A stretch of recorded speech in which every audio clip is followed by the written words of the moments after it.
తెలంగాణలో ప్రముఖ పుణ్యక్షేత్రం మేడారం జాతర వెళ్లేందుకు సిద్ధమవుతున్న భక్తులకు ముఖ్య గమనిక. మీరు త్వరలో జరగనున్న సమ్మక్క సారలమ్మ జాతరకు వెళ్తున్నారా? అయితే మీ వెంట తప్పకుండా ఆధార్ కార్డు తీసుకెళ్లాలి. ఆధార్ ఉంటేనే మీ మొక్కు చెల్లించే అవకాశం ఉంది. అదేంటి, జాతరకు వెళ్లాలంటే ఆధార్ ఏంటి అనుకుంటున్నారా? అయితే మీరు ఈ విషయం తెలుసుకోవాల్సిందే. మేడారంలో అమ్మవార్లకు బెల్లంతో మొక్కులు తీర్చుకుంటారన్న విషయం అందరికీ తెలిసిందే కదా.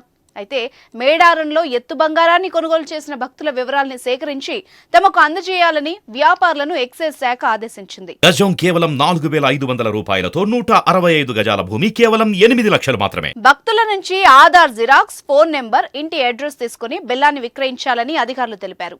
గుడుంబా తయారీకి బెల్లం పక్కదారి పట్టే అవకాశం ఉండడంతో ఈ నిబంధనలు పెట్టామంటున్నారు అధికారులు. గుడుంబా తయారీకి బెల్లాన్ని విక్రయించిన వాళ్లకి 1,00,000 జరిమానా విధిస్తామన్నారు.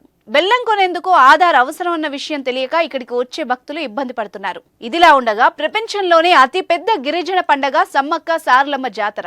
ఈ జాతర ప్రతి 2 సంవత్సరాలకు ఒకసారి వస్తుంది. అయితే త్వరలో జరిగే సమ్మక్క సారలమ్మ జాతరలో భక్తులకు ఎలాంటి అసౌకర్యం కలగకుండా ప్రభుత్వం తగు చర్యలు తీసుకుంటోంది.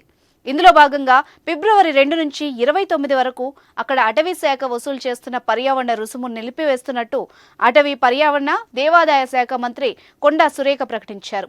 ఈ నిర్ణయం తక్షణం అమల్లోకి వస్తుందని ఆమె అన్నారు.